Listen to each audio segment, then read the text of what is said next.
തഹാവൂർ റാണയെ ഇന്ത്യയിലേക്ക് എത്തിക്കുന്നതിനായി NIA സംഘം അമേരിക്കയിലേക്ക് നടപടിക്രമങ്ങൾ പൂർത്തിയാക്കി അറസ്റ്റ് ചെയ്ത് ഇന്ത്യയിലേക്ക് എത്തിക്കും. മുംബൈ ഭീകരാക്രമണത്തിന്റെ മുഖ്യ സൂത്രധാരനായ റാണയെ കൈമാറുന്നതിന് US സുപ്രീം കോടതി അംഗീകാരം നൽകിയിരുന്നു. നന്ദഗോപൻ ചേരുന്നു. നന്ദൻ, നമുക്കറിയാം തഹാവൂർ റാണയെ കൈമാറുന്നതിന് US സുപ്രീം കോടതി അംഗീകാരം നൽകിയിരുന്നു. റാണയുടെ ഹർജി സുപ്രീം കോടതി തള്ളിയതിന് ശേഷം ഇപ്പോൾ തുടർ നടപടിക്രമങ്ങളിലേക്ക് കടക്കുകയാണ്.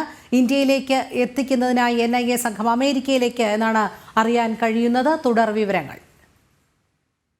രോഹിണി, 2008 മുംബൈ ഭീകരാക്രമണത്തിൽ 166 പേരാണ് കൊല്ലപ്പെട്ടത്. സംഭവത്തിന് ശേഷം മുഖ്യ സൂത്രധാരനായ ലഷ്കർ-ഇ തൊയ്ബ നേതാവ് തഹാവൂർ റാണ അമേരിക്കയിലേക്ക് കടന്നു. 2014 നരേന്ദ്രമോദി സർക്കാർ അധികാരമേറ്റത് മുതൽ തഹാവൂർ റാണയെ ഭാരതത്തിലെത്തിക്കാൻ നീക്കങ്ങൾ ആരംഭിച്ചു.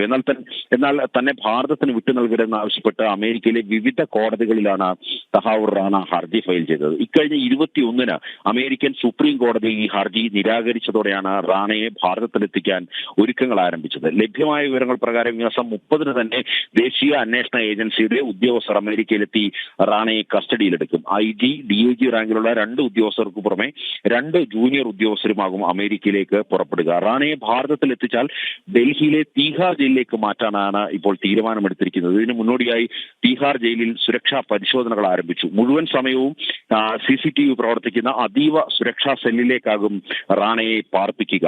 മാത്രമല്ല ശൗചാലയം കൂടി ഉൾപ്പെട്ട സെല്ലിലേക്കാണ് റാണയെ മാറ്റുന്നത്. അതിനാൽ തന്നെ ഇദ്ദേഹത്തിന് അല്ലെങ്കിൽ ഇയാൾക്ക് പുറത്തിറങ്ങേണ്ട ഒരു സാഹചര്യവും ഉണ്ടാകുന്നില്ല. ഈ തിഹാർ ജയിലിലേക്ക് അവിടുത്തെ സുരക്ഷ വർദ്ധിപ്പിക്കുവാനും ഇയാളെ മാറ്റുന്നതിന് മുന്നോടിയായി തന്നെ അവിടുത്തെ സുരക്ഷ വർദ്ധിപ്പിക്കുവാനും ഇതിനോടകം തന്നെ തീരുമാനമായി കഴിഞ്ഞു. കഴിഞ്ഞ 6 മാസമായി ഡൽഹിയിലെ അമേരിക്കൻ എംബസിയുമായി ചേർന്ന് ഈ തഹാവൂർ റാണയെ ഭാരതത്തിലെത്തിക്കാൻ ചർച്ചകൾ നടക്കുകയാണ്. അതിന്റെ ഒരു അനന്തര ഫലം കൂടിയാണ് ഇപ്പോൾ ഉണ്ടായിരിക്കുന്നത്. മാത്രമല്ല അമേരിക്കൻ സർക്കാർ കൂടി റാണയുടെ ഹർജിക്കെതിരെ നിലപാട് സ്വീകരിച്ചതോടെയാണ് ഈ പതിറ്റാണ്ടുകളായിട്ടുള്ള ഭാരതത്തിന്റെ ആവശ്യം, അതായത് റാണയെ തിരിച്ച് ഭാരതത്തിൽ എത്തിച്ച് വിചാരണ നടപടികളിലേക്ക് കടക്കണമെന്നുള്ള ഭാരതത്തിന്റെ ആവശ്യം നിറവേറുന്നത് എന്നുള്ളതാണ് ശ്രദ്ധേയം. രോഹിണി.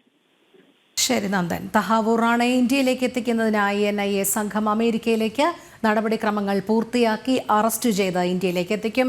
മുംബൈ ഭീകരാക്രമണത്തിന്റെ മുഖ്യ സൂത്രധാരനായ റാണയെ കൈമാറുന്നതിന് US സുപ്രീം കോടതി അംഗീകാരം നൽകിയിരുന്നു. നന്ദഗോപനാണ് വിവരങ്ങൾ നൽകിയത്.